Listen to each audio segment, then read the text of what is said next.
Most startup owners go to consultants to raise money. And that's good. You should go to consultants, people who are expert in their fields when it comes to raising money from VCs, angel investors, individual, institutional investors, XYZ.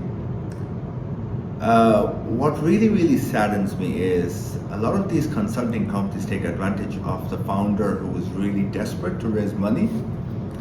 One question you should ask yourself as a founder of a startup: fine, people show me these decks, pitch decks that they want to raise 500,000, a million, couple of million, whatever, 250,000. But ask yourself this question: what would you do with 20,000? So let's say you want to raise 500,000. Do you believe in yourself that you can handle 20,000? If you can answer that question, then go ahead and start raising the 500,000. Because what generally happens is people raise the money, then they go, oh, I'm going to hire, I'm going to spend on marketing, and they invest in ads, for example, meta ads, which don't really have any return on ad spend. They invest on hiring staff, which are not fit for the company's culture and the company's long-term vision. They hire consultants who take their money, who are on a retainer, who take their money, but then don't necessarily answer them. They don't offer that service. They have a pitch deck, which is all fancy glam from Canva or whatever. But what's the point of having projected figures on a spreadsheet that has no value?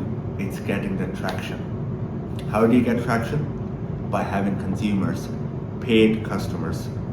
Your best critics would be your paid customers. Anything. Bought this coffee, I'm the critic of this coffee. I'm the paying customer.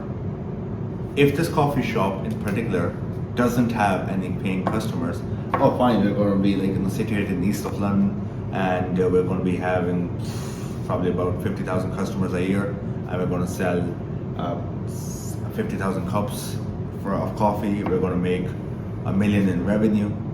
What's the point?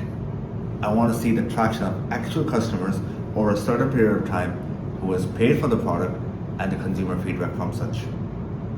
That's what a startup is all about. It's not just for hyper growth, getting money from a VC, and then startup owners who are desperate, founders who are desperate, dilute so much of their equity.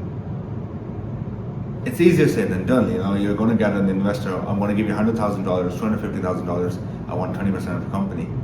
You don't want to dilute away your equity. You just don't want to do it that much. Not at that scale, at a very initial onset. But by diluting your equity, that effectively means over the course of time, when you're going to raise more and more funds in the future, you just don't have enough money left. When you're going to raise more and more money from the future, you just don't have enough equity left. Is that a good sign? Definitely not. You need the equity for your own company. You built a product. You built a company. You have worked hard for it. You have worked hard for it. Not anybody else. He or she or whoever. They have worked hard for it. Does that make sense? It's very important not to dilute too much of your equity.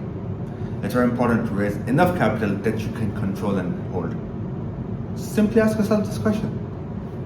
I've got 20,000 right now, what am I going to do with that 20,000? And treat it as if they were your last 20,000 on this planet.